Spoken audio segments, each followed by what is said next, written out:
You're listening to Civic Media. You can tune into any of our live shows on any radio station across the state with the Civic Media app. Find us in your phone's app store and listen anytime, anywhere.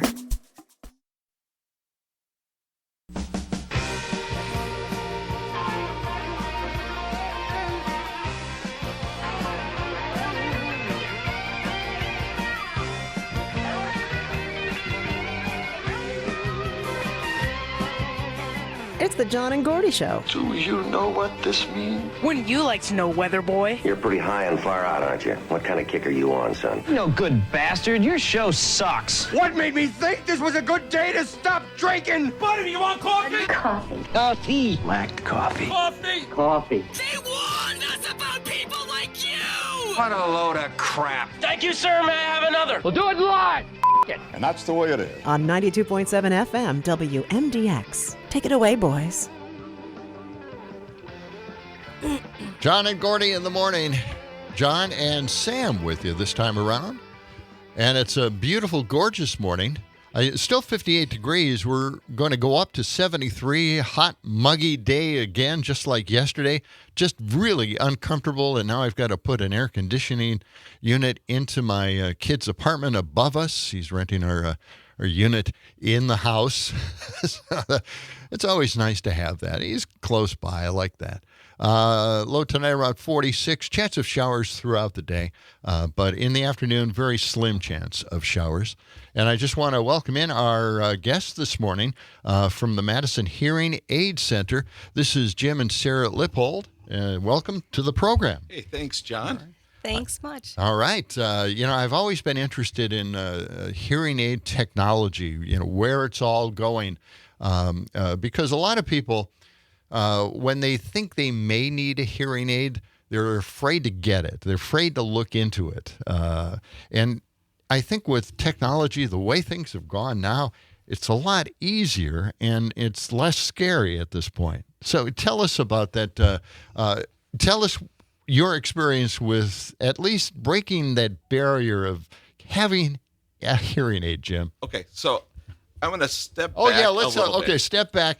Give us a little bit of background on your business and how you got into it. Okay, so I'm going to start from kind of a long time ago. So I come from a family who has been doing this for many years. My dad actually is a doctor of audiology. For a while, he was a professor at UW Eau Claire, and we owned a family hearing aid practice in central Wisconsin. And so I followed in his footsteps in a hybrid way, where I'm a hearing instrument specialist, but had to take his classes to understand what I'm doing from a completely different standpoint. So I've worked in ENT clinics, and I've worked in our family practice, really understanding things from a very different standpoint as far as when to look for, what to look for when a person comes into our office. But I remember when I was 4 years old, kind of being a test subject for people, for students at various clinics. So I've seen the progression of hearing aids from basic screw adjustment hearing aids, where you just put them in your ear and volume changes up and down with a screwdriver, to going into the mid-2000s, where all of a sudden we had hearing aids that could separate speech from noise, but you were still suppressing the noise. Now we're at the point where it's really fun technology, where the hearing aids are very, very smart. I can send you into the Kohl Center, and the hearing aid will know that, you're trying to listen to that person over there. It's suppressing the loud crowd noise, and you can sit down and have a comfortable conversation with a really smart hearing aid. So in the past, people were really afraid to get hearing aids because they heard the horror stories that, these aren't working. My grandpa got hearing aids, and all he did was whistle, or they're sitting there going, they don't work for me. Now people come in and go, wow, these are fantastic. So people, instead of waiting that 7 years, that stigma, as we're seeing younger and younger people coming into our office on a weekly basis, where in the past it was people in their 60s and 70s. Now people want the hearing aids because they're fun tech devices, and they're in their 30s and 40s, not waiting long into life to get help. Sir, is there like an interview process to determine what kind of hearing aid is more likely to fit that individual? Yeah, definitely. It goes by your lifestyle and what your needs are. So we actually have, obviously you ask people. There's a questionnaire that we ask when people come in, but it goes deeper than that. Jim is very good at being a very good consultant. So he's more of an advisor and consultant when people come in. So it's a bit of a process. But it's painless and it's worth it. Yeah, well, I know with the new technologies and everything, it really makes it so much easier. We are so tied to our phones now, and tied to our television sets, and there is something called Bluetooth now. Yep. That has made this whole thing so much easier. Let's talk about the hearing aids that are available on the market today. I know there's testing that you do, and you go through that process. But as far as the hearing aids are concerned, people have quite a few options this time around, don't they? Each one of the so I'm not tied to any one of the manufacturers. Yes. When a person comes into me, we have a conversation about, like what Sarah said, what are your goals? Being a family clinic, we can do it our way. So I don't have anybody above me saying this is what you've got to do, this is what you've got to fit. So also, that's a big issue. Being a family clinic, instead of just one of these organizations that just send mailers out and get you to come in and exactly, and try to sell you something. Sarah and I, when somebody calls us on the phone, we are the two people that are going to answer the phone call. When somebody comes in for the test, you're going to see me, and then that's when I kind of call it. That's when our relationship starts for the life of the hearing aid. It's not just, we're going to have that conversation and look at the audiogram and say, yeah, you need some help, or you know what, your hearing is okay. Come back and see me again in 3 years to have your hearing tested. And then from that point, it's we're going to talk about what I would recommend and have that conversation as far as the style of hearing aid. Nobody fits one mold into one make or model of hearing aid. So it's having that conversation as to what the patient is comfortable with. Yeah. Maybe they have dexterity problems. Maybe they live in a really busy, noisy environment, or maybe it's just a soft environment. But it's having that conversation, making it individualized, and really creating it for that particular patient. Yeah, it's something that just occurred to me, maybe a recreational hearing aid of some sort. Help people go to a concert or make it easier for them to... Well, the concert people, it's interesting. I make a lot of ear impressions I make a lot of ear protection for people that go to concerts to protect their hearing. Yeah. Mm-hmm.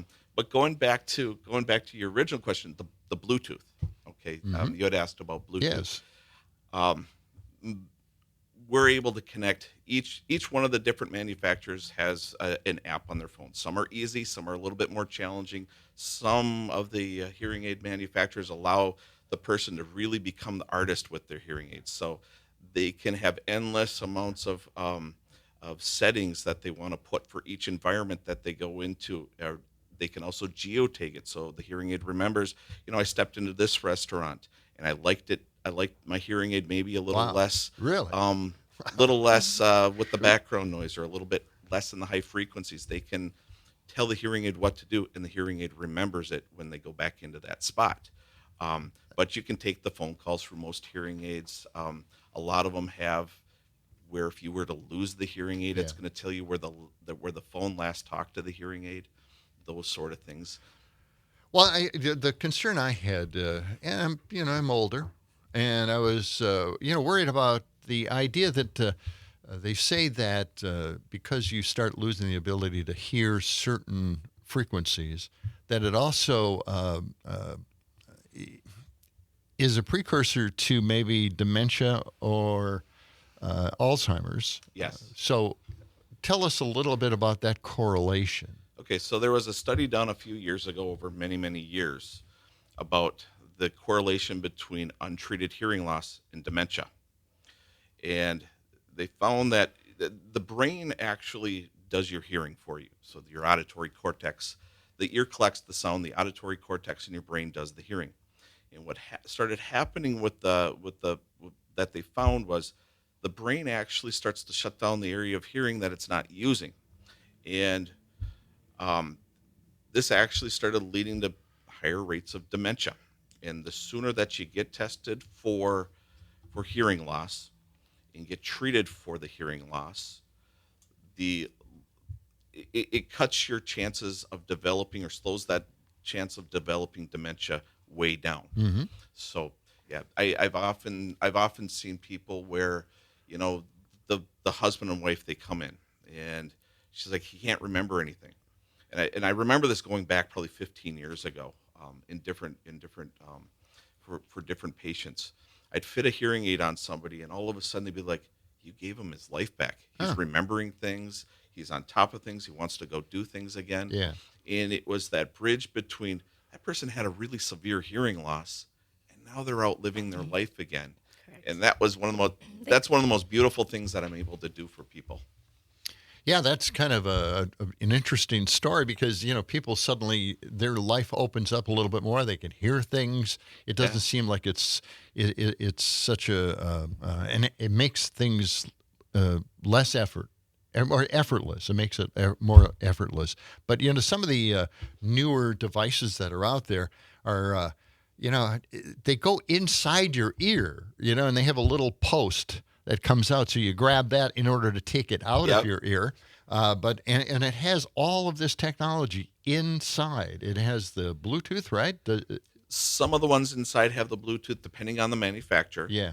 But all of them that go up behind the ear. So you've got to remember each one of the manufacturers are at different parts of the game. Not all hearing aids are created equal. Yeah. That's why I kind of have that conversation with people and look at what do you want? Some of them that go down in the ear, you can talk back to your phone and take the phone calls. Others we can't because there's just so much packed into that little device that there's only so much room. But it really depends again on the size of the hearing aid and do you think more people are going to the inner ear type of device? And these are kind of disposable. Once they run out of power after about 3 months, you get a different one, right? Some of those are. Others, we take an ear impression of the ear. We can go real deep down into the ear, and you can have that hearing aid for 5-6 years, if not longer. The little ones that go back behind the ear, some of the manufacturers are making them where the hearing aids are really, really made durable. So I often joke about this, but with some of them, you can throw them into a couple feet of water, come back in a week, and they're going to work.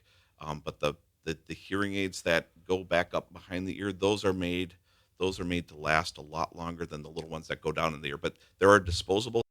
You're listening to Civic Media. Stay up to date on the latest news and information for your local community and Wisconsin by signing up for our free email newsletter. Visit civicmedia.us/email to get started. Yeah. Oh, yeah. That's nice. That is nice. I've always... all of Wausau is going to be there. Yeah. Yeah. Well, I see. I have my jerseys. I got a Love jersey. So... Nice. Yeah. I need one of those.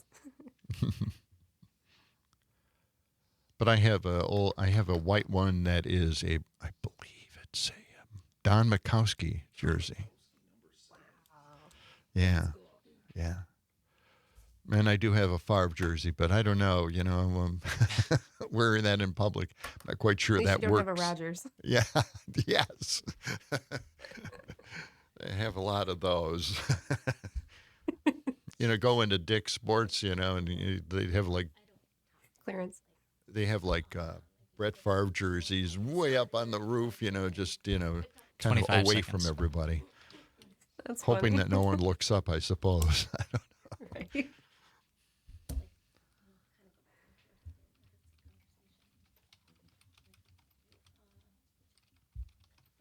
10 seconds.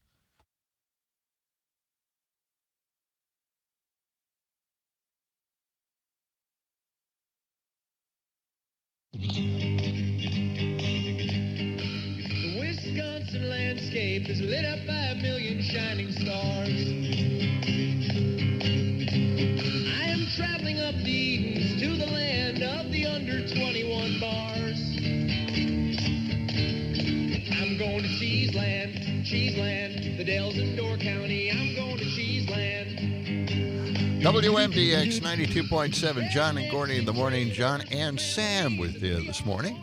And let's go to WMDX meteorologist Brittany Merlot with the latest in the weather. What's up? What is going on out there?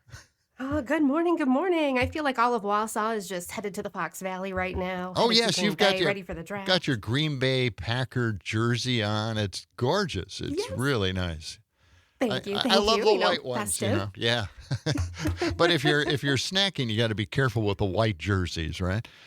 That's true. Yeah, Very true. yeah. I've been lucky so far. Yeah. With the weather and everything, it occurred to me yesterday that it was so hot and muggy. We're going to have to start reporting on the humidity and the dew points. And I love the dew points. You do. I love that you love it, though. It's important. It's really important. It really is. How you Yes. Yes. So what's going on today? Well, we're still going to get pretty warm today. Temperatures are still going to flirt with 70 degrees in Madison. It'll be partly cloudy, more clouds in the morning, a little bit more spots of sunshine later on this afternoon. And of course, temperatures right now are at about 55 degrees. So we're going to rise a little bit. We've got some scattered showers and some thunderstorms that want to hold off and move in probably overnight tonight, after midnight or so. And then it kind of lingers into our morning tomorrow with some scattered rain there, probably ending around 11 o'clock or so. Picking up about a quarter inch of rainfall, that clears on out of here, and crisp and cool air does move in, so the dry air, no humidity tomorrow. But it's going to be breezy. Winds pulling out of the north at about 30 miles per hour, keeping us down to temperatures in the mid to upper 50s, and it's going to be mostly cloudy. So kind of dreary tomorrow, but the sunshine makes its way back for the weekend. A high pressure stays here for Saturday and Sunday, so it'll be a perfect spring day. On Saturday, highs at about 60 degrees, and then we get a little bit warmer on Sunday into the mid-60s before more of your humidity comes back on Monday. Yeah. It's gonna be warm and humid with temperatures near 80 to start off next week. Oh my gosh. I know. I had to give you a heads up because you brought it up specifically. Well, yeah, exactly. And we have an apartment above us in our house, and my son is now renting that. And he came to me yesterday and said, we have to, it's always warmer in the upper flights. Oh, yes. So, so we said, we got to put that air conditioner in. And that's what I'm doing today. But anyway, that sounds great. I like the warm weather. I've been waiting for this all winter long. I think we all have, actually. Right. So this time we're finally into spring and grilling out, and the Packers and the draft. So we'll be watching that as well. Yeah. Yes. All right. Oh my gosh, I'm so excited. We have a good day. All right, you too. Thank you, Brittany. Thanks. All right. And right now, we're our special guests in the studio, Madison Hearing Aid Center, Jim and Sarah Lippold. And we first initially had originally talked about who wears hearing aids and who wants to wear them. And the interesting thing is now we all have ear attachments in some way, shape, or form, right? Right. And nobody truly wants to wear a hearing aid, right? Right. But you want to be able to hear and interact with other people and have those conversations and be a part of things and part of life. But yeah, everybody these days does have something in their ear. There's no stigma there really anymore with that. Exactly. It's a normal everyday thing. So I've been talking about like the inner ear. I kind of like that technology, but it's not that I'm focusing really on that specifically. It just miniaturizes even the behind the ear hearing aid as well, and makes that even more presentable and less noticeable for a lot of people. Yeah, even the behind the ear, the ricks, they disappear. You don't see them. I mean, unless you tell somebody that, hey, I have a hearing aid, nobody even knows it's there. It just disappears into your hairline and behind your ear. It's very, very invisible. Either way you go, you can't go wrong with that because people just aren't noticing it.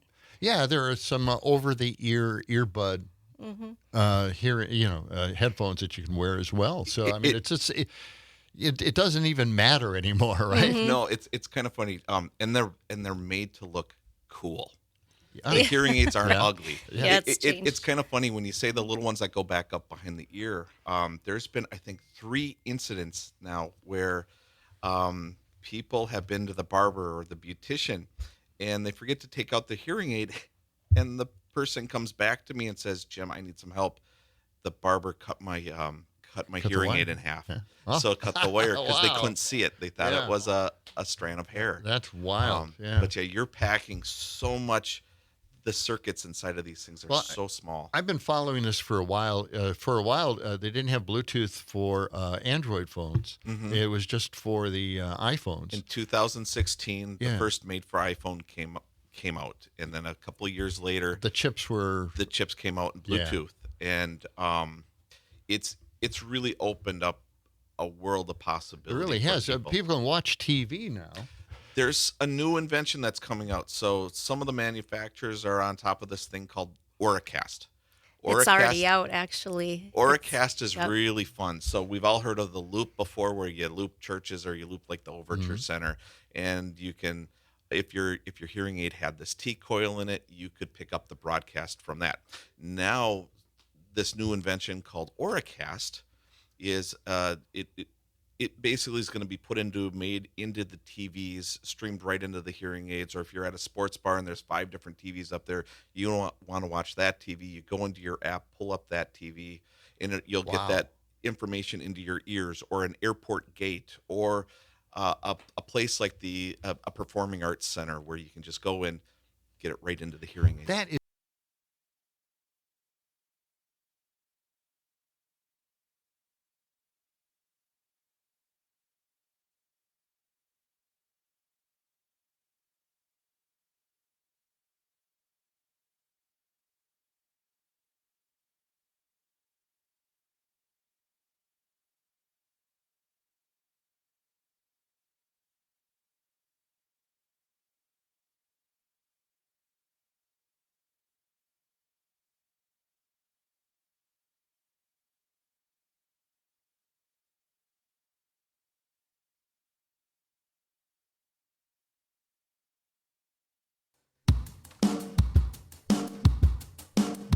It's John and Gordy in the morning. And I want to look them straight in the eye, and I want to tell them what a cheap, lying, no good, rotten, four-flushing, low-life, snake-licking, dirt-eating, inbred, overstuffed, ignorant, blood-sucking, dip-legged, spotty-lipped, worm-headed sack of monkey he is. Where's the Tylenol? Gonna need it. John and Gordy in the morning, WMDX 92.7. Gordy's still out, and Sam is here, our producer, to help out whenever he can. In fact, most of the time, he's helping out. I wouldn't be able to play some of these tracks. You need a lot of help, don't I you? know, I do need a lot of help. I put this thing together. Ever since the Trump administration took aim again at public television, public broadcasting, I don't understand the hatred they have for something like this. There's so little money going to them, but still, the Republicans, they don't want their money going there. They much rather have it going where? Come on, folks. Anyway, since Doge appeared and is accusing everybody of fraud and abuse, they're looking now, can you believe this, the FCC, which is in the Republicans' hands right now, are actually launching a probe into public broadcasting. Well, I'm sure they'll find a lot there. A lot of bias, a lot of woke stuff that they just can't believe they're doing. Anyway, I put this little special together for you, and I hope you find it a little interesting. Let's first go to Marjorie Taylor Greene, who's calling for dismantling everything about public broadcasting, the defunding especially. So let's listen to this particular cut, cut one. The kind of money that's being wasted, and it's a very biased view. Right-wing loathing for PBS was around long before Donald Trump was president. Richard Nixon feared it would be a platform for the left, and PBS helped bring him down with gavel-to-gavel coverage of the Watergate hearings. Liberal bias remains a key part of the argument, fueled by moments of poor judgment, like this one by NPR CEO Catherine Marr. Why did you call President Trump a fascist and a deranged racist sociopath in 2020? I regret those tweets. I would not tweet them again today. But these days, there's a new twist to the attack on public broadcasting. It is brainwashing the American people and, more significantly, American children with un-American, anti-family, pro-crime fake news. Madam Chair, if shame was still a thing, this hearing would be shameful. Its legacy of top-shelf kids programming and journalism far outweighs the occasional blunder, argued advocates like PBS CEO Paula Kerger. There's nothing more American than PBS. And the GOP pitch left them open to ridicule as well. The American people want to know, is Elmo now, or has he ever been, a member of the Communist Party of the United States? A yes or no? No. Now, are you sure, Ms. Kerger? Because he's obviously red. Well, he is a puppet, but no. Elmo's saying, no. Yeah, actually, he's a Muppet, not a puppet. That's right. Yeah. Very clear distinction Right. there. Okay. Let's make that clear. Past efforts to defund NPR and PBS have failed. What are the odds they're going to pass this time?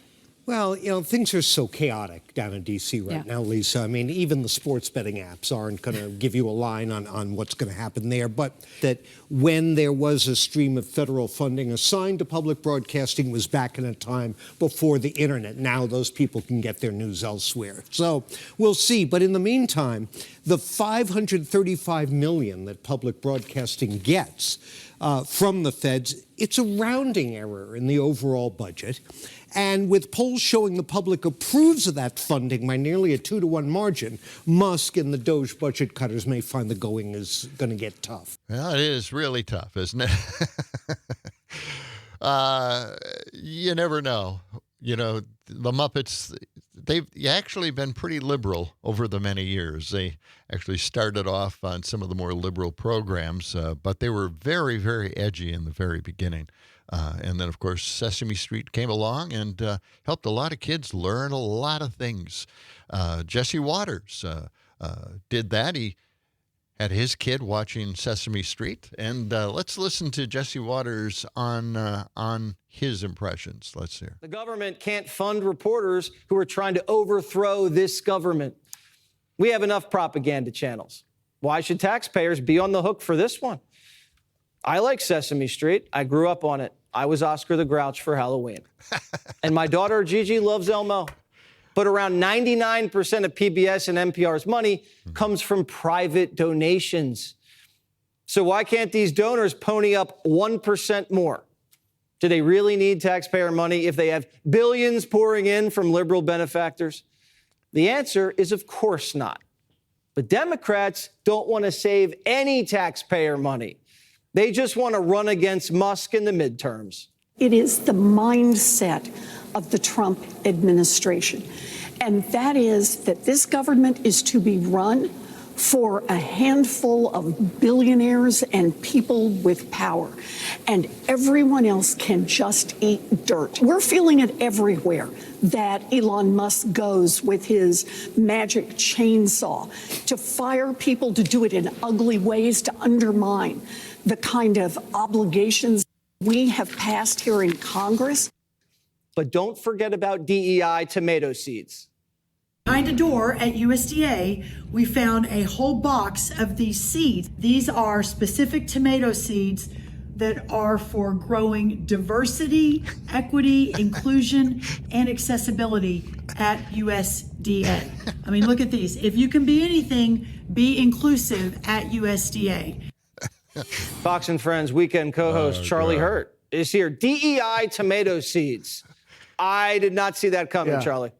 Yeah, we need to get on top of that. My tomatoes are racist, apparently, so we need to do something about that. Unbelievable. They can't have any fun with any of this stuff, right? This DEI, the excuse for everything, to get rid of everything in government because of DEI. Tomato seeds. I do love that. Let's grow diversity. It was a lot easier at one time for getting funding for public broadcast. Oh, let's go up to Matt here out middle. You don't need to break off whatever sentence you were saying. Oh, I know. Well, I take your directions seriously. You always get on me about that. But okay, I do want to play this. It was easier at one time, Matt, hold on. It was easier just to get that funding, and they had the big stars asking for the money in Congress. And let's listen to just one of those golden moments when PBS got the funding. I'm the host, yes, and I do all the puppets, and I write all the music, and I write all the scripts. Well, I'm supposed to be a pretty tough guy, and this is the first time I've had goosebumps for the last 2 days. Well, I'm grateful, not only for your goosebumps, but for your interest in our kind of communication. Could I tell you the words of one of the songs which I feel is very important? Yes. This has to do with that good feeling of control, which I feel that children need to know is there. And it starts out, what do you do with the mad that you feel? And that first line came straight from a child. I work with children, doing puppets in very personal communication with small groups. What do you do with the mad that you feel? When you feel so mad you could bite. When the whole wide world seems oh so wrong, and nothing you do seems very right. What do you do? Do you punch a bag? Do you pound some clay or some dough? Do you round up friends for a game of tag or see how fast you go? It's great to be able to stop when you've planned a thing that's wrong and be able to do something else instead and think this song. I can stop when I want to, can stop when I wish, can stop, anytime. And what a good feeling to feel like this and know that the feeling is really mine. Know that there's something deep inside that helps us become what we can. For a girl can be someday a lady, and a boy can be someday a man. I think it's wonderful. I think it's wonderful. Looks like you just earned the $20 million. See how easy it is? Just like that. All right, I've had so many golden moments with my kids watching public television, and Arthur, Teletubbies, Thomas, the Tank Engine. Some of the hosts were George Carlin and Alec Baldwin, who narrated those shows. Blue's Clues with Steve, and Reading Rainbow, which is what I want to focus on here, hosted by LeVar Burton. He was Geordi in Star Trek, huge Emmy winner, too. They did a presentation of the book The Wall, and here's a great clip from that show. I want you to listen to this. It's great stuff. The Wall's official name is the Vietnam Veterans Memorial. It was built to honor soldiers who gave their lives in battle. They fought a war and died in a country called Vietnam. There are 58,000 of them etched in shining black stone. Visitors from every part of our country come here to remember friends and family members lost long ago. It's a chance to think about someone special you miss, or someone you never met, but wish you had. And the story of one boy's visit is told in this book, The Wall, by Eve Bunting. This is the wall, my grandfather's wall.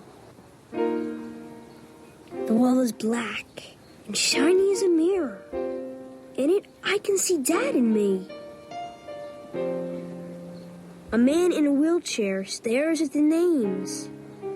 He doesn't have legs. I'm looking, and he sees me looking, and smiles.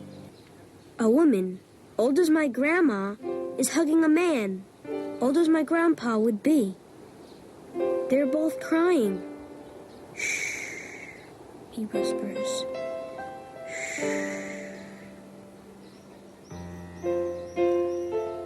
Flowers and other things had been laid against the wall.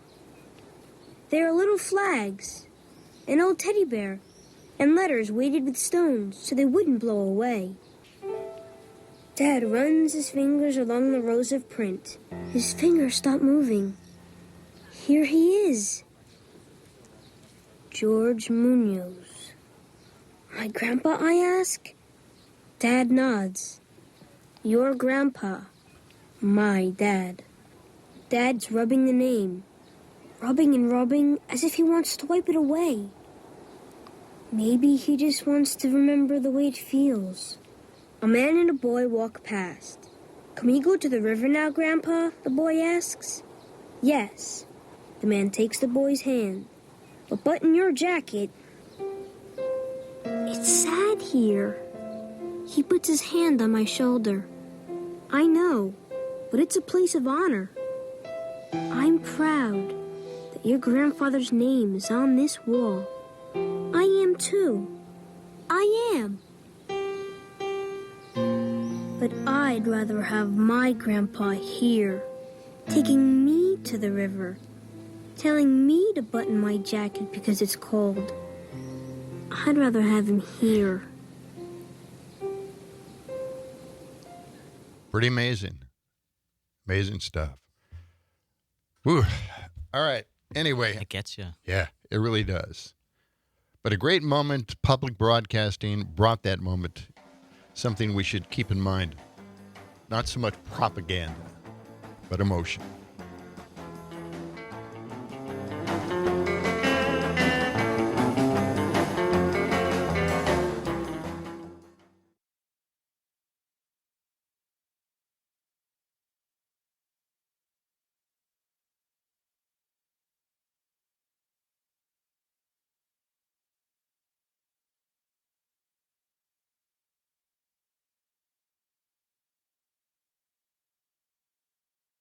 You're listening to Civic Media. Find the latest news, information, and archives of all your favorite shows on the Civic Media website, civicmedia.us.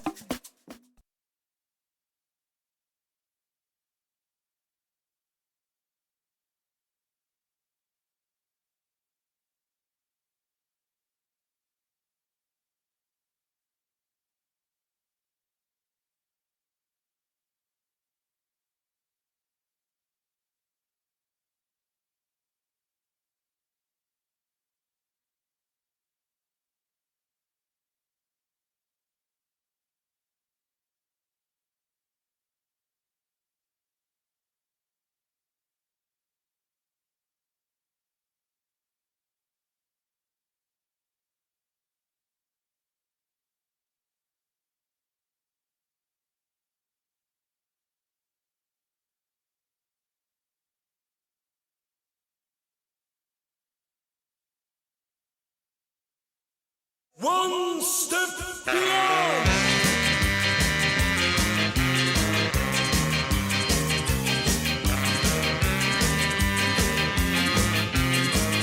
WMPX 92.7, John and Gordy in the morning. John and Sam this time around, and we're having some fun. And, you know, I always wanted to present something like that on PBS. It's just one of the most important times I think I had with my kid, watching those kids' shows, and they just loved them themselves. So it's something to protect. It isn't something evil, and it's not abuse, and it's not fraud, and it's not propaganda.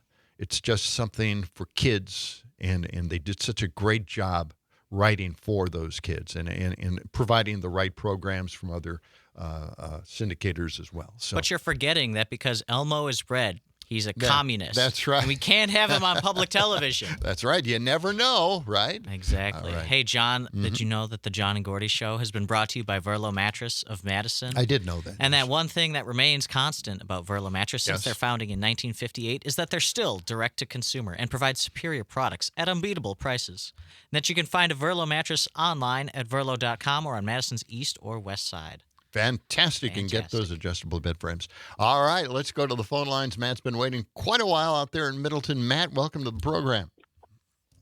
Hey, guys. Thanks again for what you do. Yeah. Of course, MAGA and the fascists don't like PBS because it teaches young people empathy and kindness, and Yeah. MAGA runs on cruelty. Cruelty is the point. Yeah. Remember Elon Musk. Empathy is the downfall of Western civilization, because how dare you care about anybody?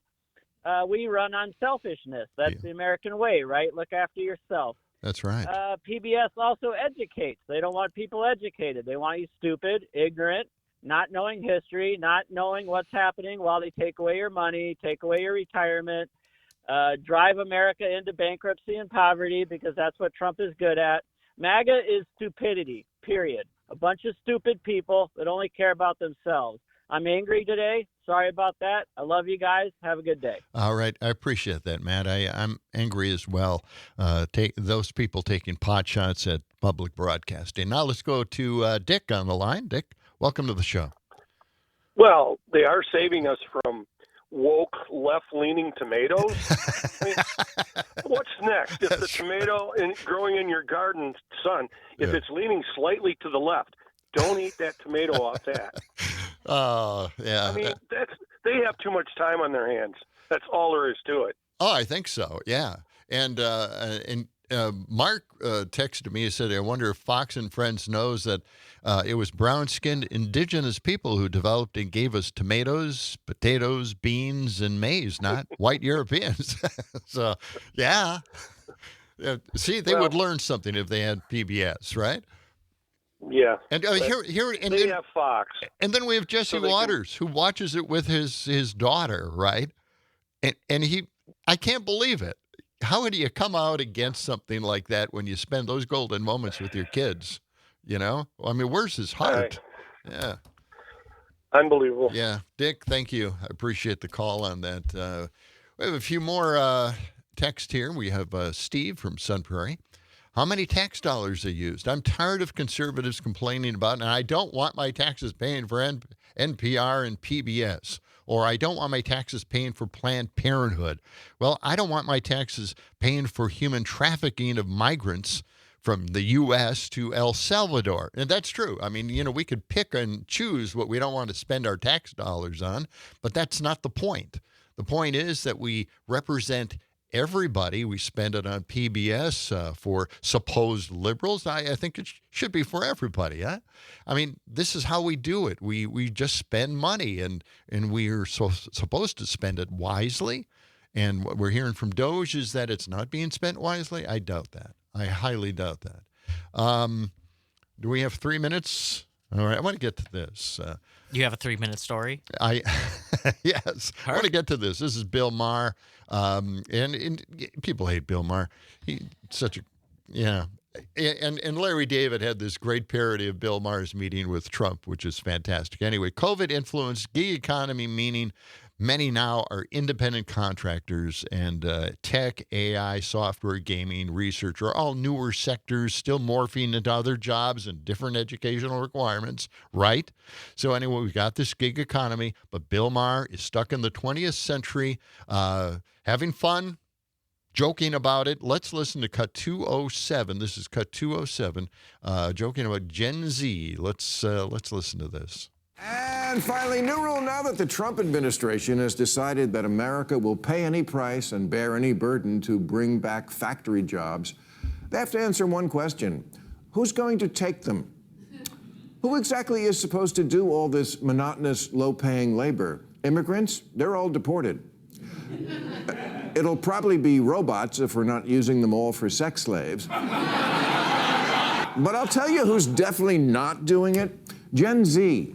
They don't care who's for the working class because a lot of them, let's not paint with a broad brush, not That's all, right. but a lot of them Don't do it. don't want to work. 7 million men in the prime of their life who are neither working nor looking for work, which is more than 4 times what it was back in the day. NILF. It stands for not in labor force. Unemployed people are looking for work. NILFs are not. They're what we used to call deadbeats. Half of American parents with adult children provide them regularly with financial assistance, spending almost $1,500 per. The national news cycle never stops, but it can be hard to find news about your local community. Civic Media is dedicated to providing quality local and state news coverage across Wisconsin. With the Civic Media app, you can get notifications about local stories that matter to you and your community. Find the free Civic Media app in your phone's app store and choose notifications from the menu to tell us what kind of news you want to hear about.